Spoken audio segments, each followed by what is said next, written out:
রিয়ামণিকে যে বিষয়ে আমি অনেকবার অনেক বিষয়ে কথাবার্তা বলেছিলাম।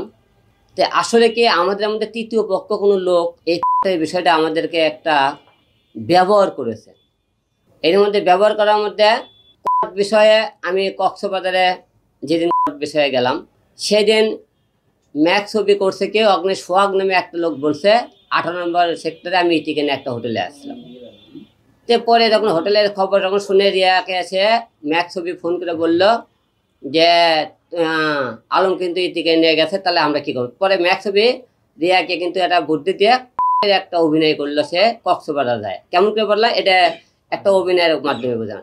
ইতিকে এবং আমি আর রিয়ামণি তখন মিলে গেলাম। মিলে দেওয়ার পরে তখন রিয়া বলল, একটা সংসার ভাঙ্গা মানে মসজিদ ভাঙ্গা, তুমি যদি পারো তে ইতিকে আর ম্যাক ছবিকে মিলে দাও। তো মিলে দেওয়ার জন্য আমি ম্যাক ছবির সাথে কথা বললাম, ইতির সাথে কথা বলে গতকাল ম্যাক ছবি ইতি আমি আর মুখে আরো কয়েকজন লে কালকে বসার কথা ছিল। ইতি মুখে মিলে যাবে। ম্যাক ছবি কালকে সেখানে জয়েন করেনি, যায়নি।